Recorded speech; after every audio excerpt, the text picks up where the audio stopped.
మనం జీవుళ్ళం. మనదంతా ఏంటి సమస్య?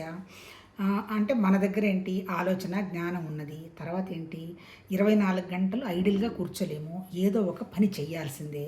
అంటే ఏంటి పని చెయ్యాలన్నా బాధే. తర్వాత ఏందంటే పని చెయ్యకుండా ఉండాలన్నా బాధే.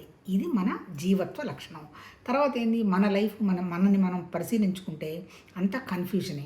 ఒకచోట ఏం చెప్తారు, తర్వాత నువ్వేదైనా నేర్చుకున్నావనుకో అమ్మా, అది నువ్వు చెప్పడానికి రెడీగా ఉండాలి, నువ్వు చెప్పాలి, తర్వాత నువ్వు కూడా నేర్చుకోవాలి అని ఒకచోట చెప్తారు. ఇంకో చోట ఏమంటారు, ఈ జ్ఞానం అనేది గనక నువ్వు ఆచరణకు తెచ్చుకోకుండా ఊరికే నువ్వు మాట్లాడావంటే నీ నెత్తి మీద పెద్ద బర్డెన్ అంటాడు ఇంకో రకంగా. తర్వాత భగవద్గీతలో ఏమంటాడు, నువ్వు ఇచ్చిన పనిని పరమాత్మ తత్వం గనక చేసావంటే నీకు ఈ పని వల్ల నీకేమీ టెన్షన్ ఉండదు. తర్వాత రెండోది ఏంటి, ఎప్పుడైతే నీకు వివేకం గనక వచ్చిందంటే నీ డౌట్స్ పోతాయి. తర్వాత ఇంకోటి ఏమంటాడు, నీ అంతఃకరణ గనక శుద్ధిగా ఉందంటే నువ్వు చేసే పని నీకు ఎలాంటి టెన్షను ఇవ్వదు అంటాడు. అంతఃకరణ శుద్ధి అంటే ఏంటి, అసలు అంతఃకరణ అంటే ఏంటి, ఎక్కడుంది అది, లోపల ఉన్న మన సూక్ష్మ శరీరం. అంటే ఆ అంతఃకరణ ఉండబట్టే మనం ఉన్నాం. సూక్ష్మ శరీరం అంటే ఏంటి, కొంచెం ప్రాణము, మనస్సు, ఇవి సూక్ష్మ శరీరం అంటాడు. అంతఃకరణ అంటే ఏంటి, మనస్సు, బుద్ధి, చిత్తం, అహంకారం అంటాడు. ఇప్పుడు నాకు ఒక కోరిక వచ్చింది, ఒక పని చేయాలనిపించింది. ఎక్కడి నుంచి చేయాలనిపించింది, నాకు ఒక ఆలోచన వచ్చింది.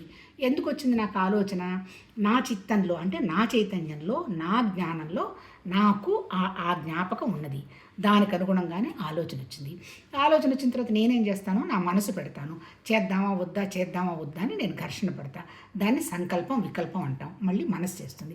వెంటనే బుద్ధికి గనక వివేకం ఉందనుకో, ఎందుకు దీనికి ఇంత ఘర్షణ పడి నీ ఎనర్జీ అంతా వేస్ట్ చేసుకుంటున్నావు, చేస్తే చెయ్యి లేకపోతే లేదు అని చెప్పేస్తుంది.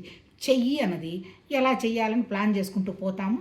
అది కనుక ఆ చేసిన పని కనుక నాదే అనుకుంటే మళ్ళీ నేను చేసినందుకు గొప్ప, సరిగా రాకపోతే నాకు గిల్ట్. అలా కాకుండా ఆ చేసిన పని పరమాత్మ తత్వం భావం అని కనుక నేను చేశాను అంటే అది నాకు ఎలాంటి వ్యవహారం కూడా అంటదు.